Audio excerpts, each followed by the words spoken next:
அனைவருக்கும் வணக்கம். இன்னைக்கு நான் உங்களுக்கு ஒரு அழகான கதை சொல்ல போறேன்.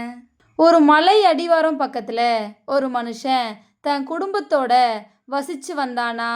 அவன்கிட்ட நிறைய ஆடுகள் இருந்துச்சாம்.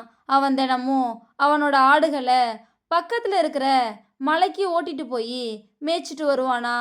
மலையில நிறைய பசும்புல் இருந்ததால ஆடெல்லாம் வயிறார சாப்பிட்டு வளர்ந்து வந்துச்சுங்களாம். ஒரு நாள் வழக்கம் போல அந்த மனுஷன் ஆடுகளை மலைக்கு ஓட்டிட்டு போனானா.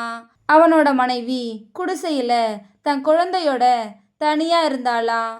அங்க ஓநாயோட தொல்லை அதிகமா இருந்ததால வெளிக்கதவை பூட்டிட்டு உள்ள குழந்தைய தூங்க வச்சிட்டு இருந்தாளாம். ரொம்ப நேரம் குழந்தை தூங்காம அழுதுகிட்டே இருந்துச்சாம். தாயும் குழந்தைக்கு பலவிதமா ஆசைகள் காட்டி தூங்க வைக்க முயற்சி பண்ணாலாம். ஒன்றும் பழிக்காததுனால குழந்தைய கோபத்தோட பார்த்து, தூங்குவியா மாட்டியா, நீ தூங்கலனா உன்னை ஓனாய்கிட்ட கொடுத்துருவேன் அப்படின்னு பயமுறுத்தினாலாம். அந்த நேரம் பார்த்து தற்செயலா ஒரு பெரிய ஓனாய் ஒன்று அந்த வழியா போய்கிட்டு இருந்துச்சான். அந்த அம்மா சொன்னதை கேட்டு அந்த குடிசையோட வாசல்லே நின்றுச்சான். நல்ல உணவு கிடைக்க போகுது அப்படின்னு ஆவலோட காத்துட்டு இருந்துச்சான்.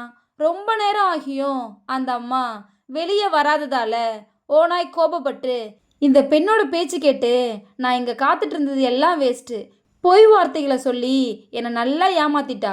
இனிமே இது மாதிரியான வார்த்தைகளை ஒருபோதும் நம்பக்கூடாது அப்படின்னு சொல்லிக்கிட்டே அந்த இடத்த விட்டு கிளம்புச்சான்.